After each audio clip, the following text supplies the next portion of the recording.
Fourth act. Scene. Same as Act 2. Lord Goring is standing by the fireplace with his hands in his pockets. He is looking rather bored. He pulls out his watch, inspects it, and rings the bell. It is a great nuisance. I can't find anyone in this house to talk to. And I am full of interesting information. I feel like the latest edition of, something or other. Enter servant. Sir Robert is still at the Foreign Office, my lord. Lady Chiltern not down yet? Her ladyship has not yet left her room. Miss Chiltern has just come in from riding. To himself. Ah, that is something. Lord Caversham has been waiting some time in the library for Sir Robert. I told him your lordship was here. Thank you. Would you kindly tell him I've gone? Bowing. I shall do so, my lord. Exit servant. Really, I don't want to meet my father 3 days running. It is a great deal too much excitement for any son. I hope to goodness he won't come up. Fathers should neither be seen nor heard. That is the only proper basin for family life. Mothers are different. Mothers are darlings. Throws himself down into a chair, picks up a paper, and begins to read it. Enter Lord Caversham. Well, sir, what are you doing here? Wasting your time as usual, I suppose? Throws down paper and rises. My dear father, when one pays a visit, it is for the purpose of wasting other people's time, not one's own. Have you been thinking over what I spoke to you about last night? I have been thinking of nothing else. Engaged to be married yet? Genially. Not yet. But I hope to be before lunchtime. Caustically. You can have till dinner time if it would be of any convenience to you. Thanks, awfully. But I think I'd sooner be engaged before lunch. Never know when you are serious or not. Neither do I, father. A pause. I suppose you have read the Times this morning? Airily. The Times? Certainly not. I only read the Morning Post. All that one should know about modern life is where the duchesses are. Anything else is quite demoralizing. Do you mean to say you have not read the Times' leading article on Robert Chiltern's career? Good heavens, no. What does it say? What should it say, sir? Everything complimentary, of course. Chiltern's speech last night on this Argentine canal scheme was one of the finest pieces of oratory ever delivered in the House since Canning. Ah, never heard of Canning. Never wanted to, and did Chiltern uphold the scheme? Uphold it, sir? How little you know him. Why, he denounced it roundly, and the whole system of modern political finance. This speech is the turning point in his career, as the Times points out. You should read this article, sir. Opens the Times. Sir Robert Chiltern, most rising of our young statesmen, brilliant orator, unblemished career, well-known integrity of character, represents what is best in English public life, noble contrast to the lax morality among foreign politicians. They will never say that of you, sir. I sincerely hope not, father. However, I am delighted at what you tell me about Robert. Thoroughly delighted. It shows he has got pluck. He has got more than pluck, sir. He has got genius. Ah, I prefer pluck. It is not so common nowadays as genius is. I wish you would go into Parliament. My dear father, only people who look dull ever get into the House of Commons, and only people who are dull ever succeed there. Why don't you try to do something useful in life? I am far too young. Testily. I hate this affectation of youth, sir. It is a great deal too prevalent nowadays. Youth isn't an affectation. Youth is an art. Why don't you propose to that pretty Miss Chiltern? I am of a very nervous disposition, especially in the morning. I don't suppose there's the smallest chance of her accepting you. I don't know how the betting stands today. If she did accept you, she would be the prettiest fool in England. That is just what I should like to marry. A thoroughly sensible wife would reduce me to a condition of absolute idiocy in less than 6 months. You don't deserve her, sir. My dear father, if we men married the women we deserved, we should have a very bad time of it. Enter Mabel Chiltern. Oh, how do you do, Lord Caversham? I hope Lady Caversham is quite well. Lady Caversham is as usual as usual. Good morning, Miss Mabel. Taking no notice at all of Lord Goring, and addressing herself exclusively to Lord Caversham. And Lady Caversham's bonnets, are they at all better? They have had a serious relapse, I'm sorry to say. Good morning, Miss Mabel. To Lord Caversham, I hope an operation will not be necessary. smiling at her pertness. If it is, we shall have to give Lady Caversham a narcotic. Otherwise, she will never consent to have a single feather touched. With increased emphasis. Good morning, Miss Mabel. Turning round with feigned surprise. Oh, are you here? Of course you understand that after breaking your appointment, I am never going to speak to you again. Oh, please don't say such a thing. You are the one person in London I really like to have to listen to me. Lord Goring, I never believe a single word that either you or I say to each other. You are quite right, my dear. Quite right. As far as he is concerned, I mean. Do you think you could possibly make your son behave a little better occasionally? Just as a change? I regret to say, Miss Chiltern, I have no influence over my son. I wish I had. If I had, I know what I would make him do. I am afraid that he has one of those terribly weak natures that are not susceptible to influence. He is very heartless. Very heartless. It seems to me that I am a little in the way here. It is very good for you to be in the way, and to know what people say of you behind your back. I don't at all like knowing what people say of me behind my back. It makes me far too conceited. After that, my dear, I really must bid you good morning. Oh, I hope you are not going to leave me all alone with Lord Goring, especially at such an early hour in the day. I am afraid I can't take him to Downing Street. It is not the Prime Minister's day for seeing the unemployed. Shakes hands with Mabel Chiltern, takes up his hat and stick and goes out, with a parting glare of indignation at Lord Goring. Takes up roses and begins to arrange them in a bowl on the table. People who don't keep their appointments in the park are horrid. Detestable. I am glad you admit it, but I wish you wouldn't look so pleased about it. I can't help it. I always look pleased when I am with you. Sadly. Then I suppose it is my duty to remain with you. Of course it is. Well, my duty is a thing I never do on principle. It always depresses me. So I'm afraid I must leave you. Please don't, Miss Mabel. I have something very particular to say to you. Rapturously. Oh, is it a proposal? Somewhat taken aback. Well, yes, it is. I am bound to say it is. With a sigh of pleasure. I am so glad. That makes the second today. Indignantly. The second? Today?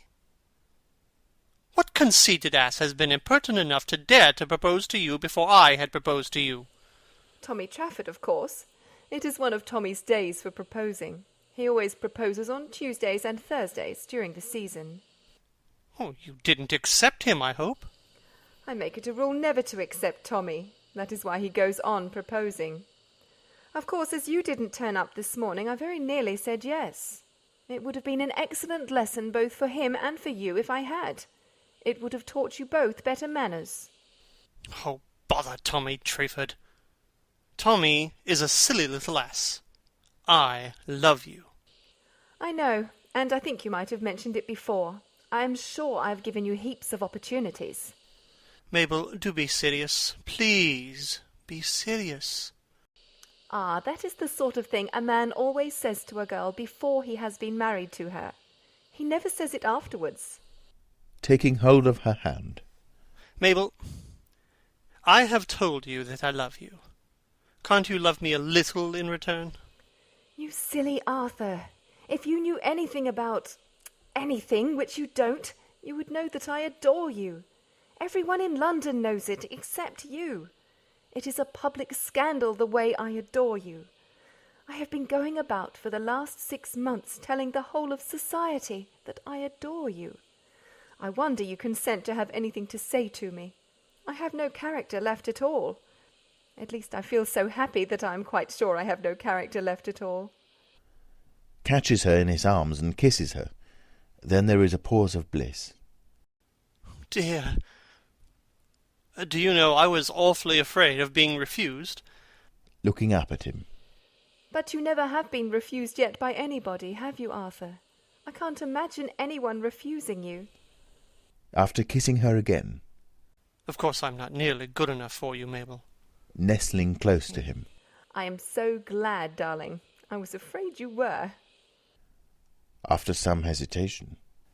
And I'm a little over 30. Dear, you look weeks younger than that. Enthusiastically. How sweet of you to say so. And it is only fair to tell you frankly that I am fearfully extravagant. But so am I, Arthur, so we're sure to agree. And now I must go and see Gertrude. Must you really? Kisses her. Yes. Then do tell her I want to talk to her particularly. I have been waiting here all the morning to see either her or Robert. Do you mean to say you didn't come here expressly to propose to me? Triumphantly. No, that was a flash of genius. Your first? With determination.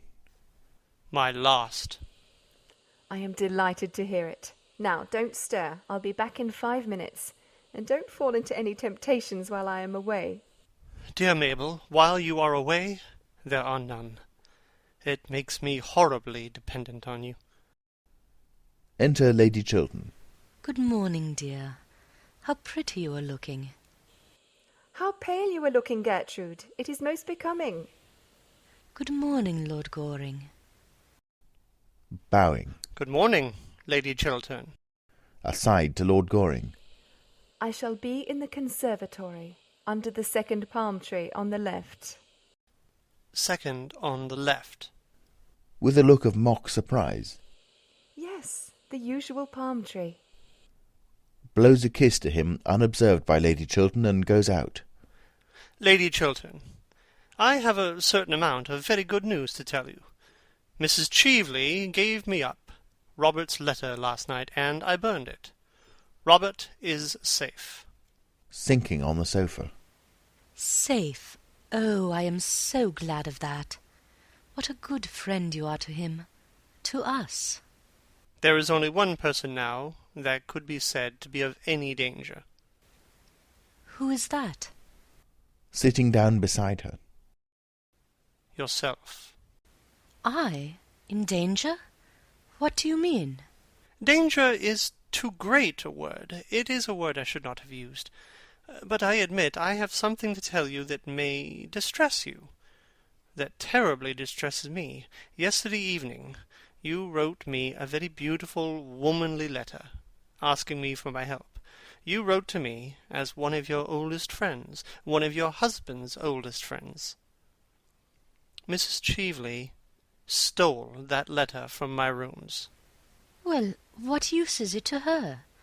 Why should she not have it? Rising. Lady Chiltern, I will be quite frank with you. Mrs. Cheveley puts a certain construction on that letter, and proposes to send it to your husband. But what construction could she put on it? Oh, not that, not that. If I, in trouble, and wanting your help, trusting you, propose to come to you, that you may advise me, assist me. Oh, are there women so horrible as that? And she proposes to send it to my husband? Tell me what happened. Tell me all that happened. Mrs. Cheveley was concealed in a room adjoining my library, without my knowledge. I thought that the person who was waiting in that room to see me was yourself. Robert came in unexpectedly. A chair or something fell over in the room. He forced his way in, and he discovered her. We had a terrible scene. I still thought it was you. He left me in anger. At the end of everything, Mrs. Cheveley got possession of your letter. She stole it. When or how, I don't know. At what hour did this happen? At 10:30. And now I propose that we tell Robert the whole thing at once. Looking at him with amazement that is almost terror. You want me to tell Robert that the woman you expected was not Mrs. Cheveley but myself? That it was I whom you thought was concealed in a room in your house at 10:30 at night? You want me to tell him that? I think it is better that he should know the exact truth. Rising. Oh, I couldn't! I couldn't! May I do it? No! Gravely. You are wrong, Lady Chiltern. No, the letter must be intercepted. That is all. But how can I do it? Letters arrive for him every moment of the day. His secretaries open them and hand them to him. I dare not ask the servants to bring me his letters. It would be impossible. Oh, why don't you tell me what to do? Pray be calm, Lady Chiltern, and answer the questions I am going to put to you. You said his secretaries open his letters. Yes. Who is with him today? Mr. Trafford, isn't it?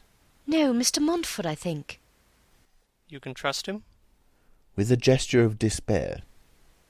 Oh, how do I know? He would do what you asked him, wouldn't he? I think so. Your letter was on pink paper. He could recognize it without reading it, couldn't he, by the colour? I suppose so. Is he in the house now? Yes. Then I will go and see him myself, and tell him that a certain letter written on pink paper is to be forwarded to Robert today, and that at all costs it must not reach him. Goes to the door and opens it. Oh!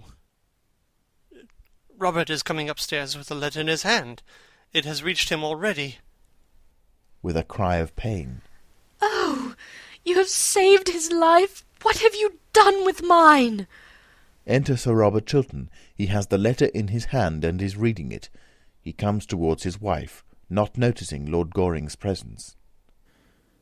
I want you, I trust you, I am coming to you, Gertrude. Oh, my love, is this true? Do you indeed trust me and want me? If so, it was for me to come to you, not for you to write of coming to me. This letter of yours, Gertrude, makes me feel that nothing that the world may do can hurt me now. You want me, Gertrude? Lord Goring, unseen by Sir Robert Chiltern, makes an imploring sign to Lady Chiltern to accept the situation and Sir Robert's error. Yes. You trust me, Gertrude? Yes. Ah, why did you not add that you loved me? Taking his hand. Because I love you. Lord Goring passes into the conservatory. Kisses her. Gertrude, you don't know what I feel. When Montfort passed me your letter across the table, he had opened it by mistake, I suppose, without looking at the handwriting on the envelope, and I read it. Oh, I did not care what disgrace or punishment was in store for me. I only thought that you loved me still.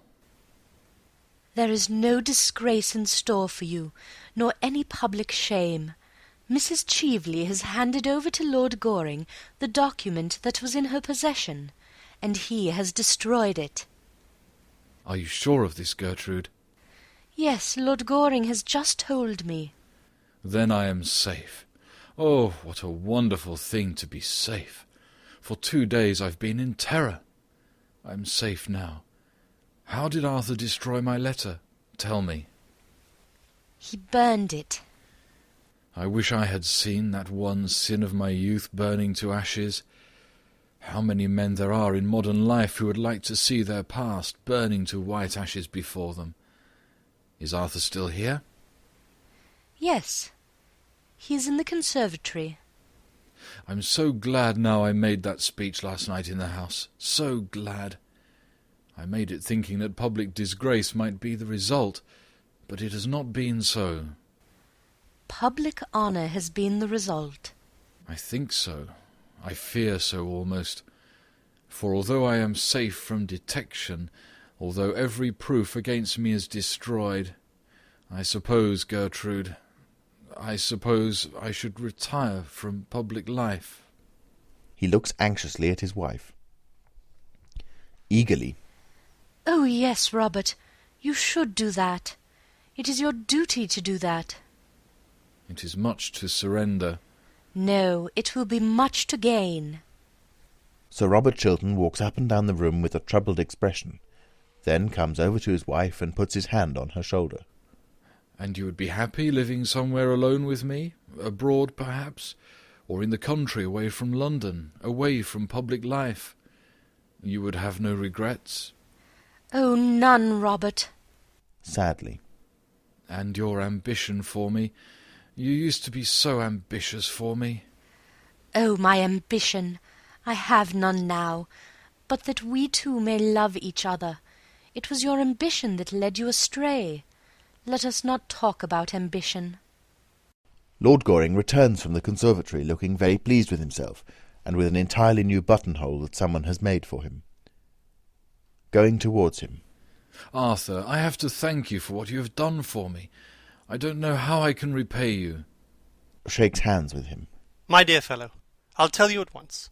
At the present moment, under the usual palm tree, in the conservatory, Enter Mason. Lord Caversham. that admirable father of mine really makes a habit of turning up at the wrong moment. It is very heartless of him, very heartless indeed. Enter Lord Caversham. Mason goes out. Good morning, Lady Chiltern. Warmest congratulations to you, Chiltern, on your brilliant speech last night. I have just left the Prime Minister, and you are to have the vacant seat in the Cabinet. With a look of joy and triumph. A seat in the Cabinet? Yes, here is the Prime Minister's letter. Hands letter. Takes letter and reads it. A seat in the Cabinet? Certainly, and you well deserve it too. You have got what we want so much in political life nowadays. High character, high moral tone, high principles. To Lord Goring. Everything that you have not got, sir, and never will have. I don't like principles, father. I prefer prejudices. Sir Robert Chiltern is on the brink of accepting the Prime Minister's offer when he sees his wife looking at him with her clear, candid eyes. He then realizes that it is impossible. I cannot accept this offer, Lord Caversham. I have made up my mind to decline it. Decline it, sir? My intention is to retire at once from public life. Angrily. Decline a seat in the Cabinet and retire from public life? I've never heard such damned nonsense in the whole course of my existence. I beg your pardon, Lady Chiltern. Chiltern, I beg your pardon. To Lord Goring. Don't grin like that, sir. No, father. Lady Chiltern, you are a sensible woman. The most sensible woman in London. The most sensible woman I know. Would you kindly prevent your husband from taking such... Would you kindly do that, Lady Chiltern? I think my husband is right in his determination, Lord Caversham. I approve of it. You approve of it? Good heavens! Taking her husband's hand. I admire him for it. I admire him immensely for it. I have never admired him so much before. He is finer than even I thought him. To Sir Robert Chiltern. You will go and write your letter to the Prime Minister now, won't you? Don't hesitate about it, Robert. With a touch of bitterness. I suppose I had better write it at once. Such offers are not repeated. I will ask you to excuse me for a moment, Lord Caversham. I may come with you, Robert, may I not? Yes, Gertrude. Lady Chiltern goes out with him. What is the matter with this family? Something wrong here, eh? Tapping his forehead. Idiocy? Hereditary, I suppose. Both of them, too. Wife as well as husband. Very sad indeed. And they're not an old family. Can't understand it. It is not idiocy, father, I assure you. What is it then, sir? After some hesitation. Well, it is what is called, nowadays, a high moral tone, father. That is all. Hate these new-fangled names. Same thing we used to call idiocy 50 years ago. Shan't stay in this house any longer. Taking his arm. Oh, just go in here for a moment, father. Third palm tree to the left, the usual palm tree. What, sir? I beg your pardon, father, I forgot. The conservatory, father, the conservatory. There is someone there I want you to talk to. What about, sir? About me, father. Grimly. Not a subject on which much eloquence is possible. No, father, but the lady is like me. She doesn't care much for eloquence in others. She thinks it a little loud. Lord Caversham goes out into the conservatory. Lady Chiltern enters. Lady Chiltern, why are you playing Mrs. Cheveley's cards? Startled. I don't understand you. Mrs. Cheveley made an attempt to ruin your husband, either to drive him from public life or to make him adopt a dishonourable position. From the latter tragedy you saved him. The former you are now thrusting on him. Why should you do him the wrong Mrs. Cheveley tried to do and failed? Lord Goring? Pulling himself together for a great effort and showing the philosopher that underlies the dandy. Lady Chiltern, allow me. You wrote me a letter last night, in which you said you trusted me and wanted my help. Now is the moment when you really want my help. Now is the time when you have got to trust me, to trust in my counsel and judgment. You love Robert. Do you want to kill his love for you? What sort of existence will he have if you rob him of the fruits of his ambition, if you take him from the splendour of a great political career, if you close the doors of public life against him, if you condemn him to sterile failure, he who was made for triumphant success? Women are not meant to judge us, but to forgive us when we need forgiveness.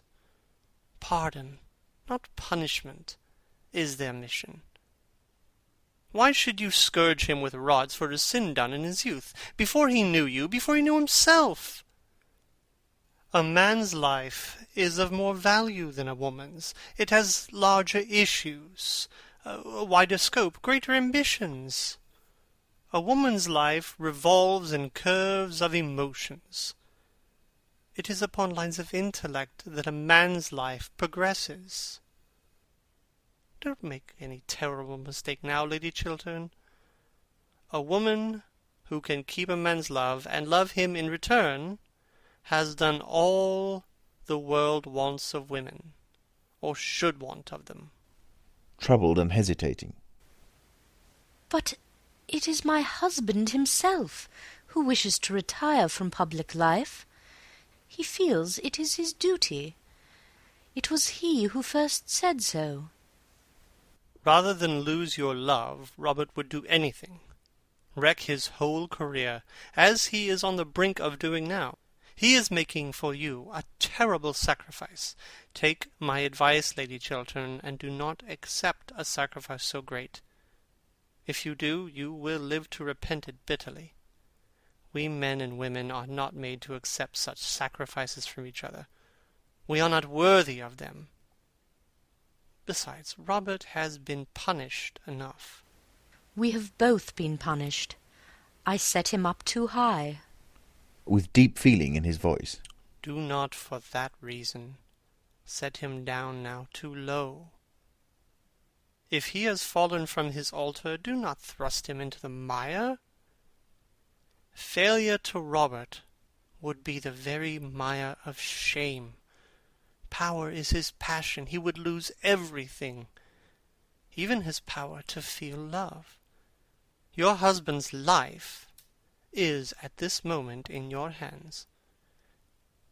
Your husband's love is in your hands. Don't mar both for him. Enter Sir Robert Chiltern. Gertrude, here is the draft of my letter. Shall I read it to you? Let me see it. Sir Robert hands her the letter. She reads it, and then, with a gesture of passion, tears it up. What are you doing? A man's life is of more value than a woman's. It has larger issues, wider scope, greater ambitions. Our lives revolve in curves of emotion. It is upon lines of intellect that a man's life progresses. I have just learnt this, and much else with it, from Lord Goring. And I will not spoil your life for you, nor see you spoil it as a sacrifice to me, a useless sacrifice. Gertrude, Gertrude! You can forget. Men easily forget, and I forgive. That is how women help the world. I see that now. Deeply overcome by emotion, embraces her. My wife, my wife! To Lord Goring. Arthur, it seems that I am always to be in your debt. Oh, dear no, Robert. Your debt is to Lady Chiltern, not to me. I owe you much. And now tell me, what were you going to ask me just now as Lord Caversham came in? Robert, you are your sister's guardian, and I want your consent to my marriage with her. That is all. Oh, I am so glad. I am so glad. Shakes hands with Lord Goring. Thank you, Lady Chiltern. With a troubled look. My sister to be your wife? Yes. Speaking with great firmness. Arthur, I am very sorry, but the thing is quite out of the question. I have to think of Mabel's future happiness, and I don't think her happiness would be safe in your hands. And I cannot have her sacrificed. Sacrificed? Yes, utterly sacrificed. Loveless marriages are horrible, but there is one thing worse than an absolutely loveless marriage. A marriage in which there is love, but on one side only, faith, but on one side only, devotion, but on one side only, and in which of the two hearts one is sure to be broken. But I love Mabel. No other woman has any place in my life. Robert, if they love each other, why should they not be married? Arthur cannot bring Mabel the love that she deserves. What reason have you for saying that? After a pause. Do you really require me to tell you? Certainly I do. As you choose. When I called on you yesterday evening, I found Mrs. Cheveley concealed in your rooms. It was between 10 and 11 o'clock at night. I do not wish to say anything more. Your relations with Mrs. Cheveley have, as I said to you last night, nothing whatsoever to do with me. I know you were engaged to be married to her once. The fascination she exercised over you then seems to have returned. You spoke to me last night of her as of a woman pure and stainless, a woman whom you respected and honoured. That may be so, but I cannot give my sister's life into your hands. It would be wrong of me. It would be unjust, infamously unjust to her. I have nothing more to say. Robert, it was not Mrs. Cheveley whom Lord Goring expected last night. Not Mrs. Cheveley? Who was it then? Lady Chiltern. It was your own wife. Robert, yesterday afternoon Lord Goring told me that if ever I was in trouble I could come to him for help, as he was our oldest and best friend. Later on, after that terrible scene in this room, I wrote to him telling him that I trusted him, that I had need of him, that I was coming to him for help and advice. Sir Robert Chiltern takes the letter out of his pocket. Yes, that letter. I didn't go to Lord Goring's after all. I felt that it is from ourselves alone that help can come. Pride made me think that. Mrs. Cheveley went. She stole my letter and sent it anonymously to you this morning, that you should think. Oh, Robert, I cannot tell you what she wished you to think. What? Had I fallen so low in your eyes that you thought that even for a moment I could have doubted your goodness? Gertrude, Gertrude, you are to me the white image of all good things, and sin can never touch you. Arthur, you can go to Mabel, and you have my best wishes. Oh, stop for a moment. There is no name at the beginning of this letter. The brilliant Mrs. Cheveley does not seem to have noticed that. There should be a name. Let me write yours. It is you I trust in need, you and none else. Well, really, Lady Chiltern, I think I should have back my own letter. Smiling. No, you shall have Mabel. Takes the letter and writes her husband's name on it. Well, I hope she hasn't changed her mind. It's nearly 20 minutes since I saw her last. Enter Mabel Chiltern and Lord Caversham. Lord Goring, I think your father's conversation much more improving than yours. I am only going to talk to Lord Caversham in the future, and always under the usual palm tree. Darling. Kisses her. Considerably taken aback. What does this mean, sir? You don't mean to say that this charming, clever young lady has been so foolish as to accept you? Certainly, father. And Chiltern's been wise enough to accept the seat in the cabinet. I am very glad to hear that, Chiltern. I congratulate you, sir. If this country doesn't go to the dogs or the radicals, we shall have you as Prime Minister some day. Enter Mason. Luncheon is on the table, my lady. Mason goes out. You'll stop to luncheon, Lord Caversham, won't you? With pleasure. And I'll drive you down to Downing Street afterwards, Chiltern. You have a great future before you. A great future. Wish I could say the same for you, sir. To Lord Goring. But your career will have to be entirely domestic. Yes, father. I prefer it domestic. And if you don't make this young lady an ideal husband, I'll cut you off with a shilling. An ideal husband? Oh, I don't think I should like that. It sounds like something in the next world. What do you want him to be then, dear? He can be what he chooses. All I want is to be, a real wife to him. Upon my word, there is a good deal of common sense in that, Lady Chiltern. They all go out except Sir Robert Chiltern. He sinks in a chair, wrapped in thought. After a little time, Lady Chiltern returns to look for him. Leaning over the back of the chair. Aren't you coming in, Robert? Taking her hand. Gertrude, is it love you feel for me, or is it pity merely? Kisses him. It is love, Robert. Love and only love. For both of us a new life is beginning. Curtain. End of Act 4. End of An Ideal Husband by Oscar Wilde. You have been listening to Alex Foster reading The Narrator, Linton reading The Earl of Caversham, K.G., John Gonzales reading Viscount Goring, his son. Sir Robert Chiltern, Baronet, Under Secretary for Foreign Affairs, was read by David Barnes. The Vicomte de Nanjac was read by Juho Frogid. Mr. Montford, Matthew Walton. Mason, butler to Sir Robert Chiltern, by Hugh Maguire. Phipps, Lord Goring's servants, by Razel. James, the footman, by Chris Gorringe. Harold, the footman, by Zachary Brewster Geiss. Lady Chiltern, by Kristen Hughes. Lady Markby, by Heather Bennett. The Countess of Basildon, by Gemma Blythe. Mrs. Marchmont, by Ezwa. Mrs. Mabel Chiltern, Sir Robert Chiltern's sister, by Anita Roy Dobbs. Mrs. Cheveley, Betsy Bush. The editor was Paula Berenstein.